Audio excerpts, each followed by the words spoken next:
BCB সভাপতির সামনে বসে আছেন ক্রিকেটাররা। মাইক্রোফোন হাতে নিয়ে কেউ কেউ জানাচ্ছেন নিজেদের মতামত। মনোযোগ দিয়ে কথা শুনছেন বিসিবি সভাপতি ও বোর্ড পরিচালকেরা। তাদের অনেকেও ক্রিকেটারদের সামনে উপস্থাপন করেছেন নিজেদের পরিকল্পনা। কোচিং স্টাফের সদস্যরাও জানিয়েছেন নিজেদের ভাবনার কথা। বিসিবি সভাপতি আমিনুল ইসলাম মতবিনিময়ে বসেছিলেন ক্রিকেটারদের সঙ্গে। উদ্দেশ্য ছিল ক্রিকেটারদের নানা সমস্যা, তাদের ভাবনার কথা শোনা। শেয়ার এন্ড কেয়ার নামের এই আয়োজনে এশিয়া কাপের প্রাথমিক দলে ডাক পাওয়া ক্রিকেটাররা ছাড়াও ছিলেন অভিজ্ঞ ক্রিকেটার মুশফিকুর রহিম। অনুষ্ঠানের নামের মতোই ক্রিকেটাররাও সেখানে খুলে বলেছেন তাদের মনের কথা, জানিয়েছেন মাঠের ভেতরে বাইরে নানা সমস্যার কথা। টি-20 অধিনায়ক লিটন দাস যেমন তাদের মাঠের পরিশ্রমের পাশাপাশি আরো অনেক প্রক্রিয়া মেনে চলার কথা জানিয়ে বলেছেন, ক্রিকেটাররা যদি প্রতিশ্রুতিবদ্ধ ও মনোযোগী হয় তাহলে টি-20 অধিনায়ক বিশ্বাস করেন ত্যাগ পরিশ্রম আগামী দিনের ফল হিসেবে অনুদিত হবে। ওয়ানডে অধিনায়ক মেহেদী হাসান মিরাজ সামনে এনেছেন স্থানীয় কোচদের পেছনে বিনিয়োগের বিষয়টিকে।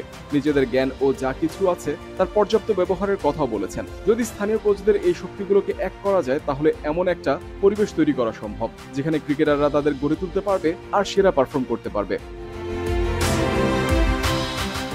মতবিনিময় সভায় প্রধান কোচ ফিল সিমন্সের সঙ্গে ছিলেন সিনিয়র সহকারী coach Mohammad Salahuddin, spin bowling coach Mushtaq Ahmed, pace bowling coach Shaun Tait, power hitting coach হিসেবে খণ্ডকালীন চুক্তিতে আসা জুলিয়ান উড।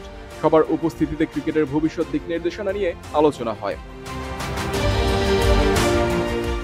জাতীয় দল বাংলাদেশের পতাকা বাহক। এখানে যে পরিমাণ সহজাত প্রতিভা আছে, সম্ভাবনা অনেক। খুব কম দলই বাংলাদেশের মতো পরিশ্রম করে, কিন্তু প্রতিভা ও চেষ্টার সঙ্গে একতা ও দিক নির্দেশনাও দরকার। লক্ষ্যগুলোকে এক করার তাগিদ দিয়েছেন সিমন্স। একে অন্যকে সমর্থন দিয়ে একসঙ্গে বেড়ে উঠলে দীর্ঘমেয়াদে সাফল্য অর্জন সম্ভব মনে করেন টাইগারদের হেড কোচ।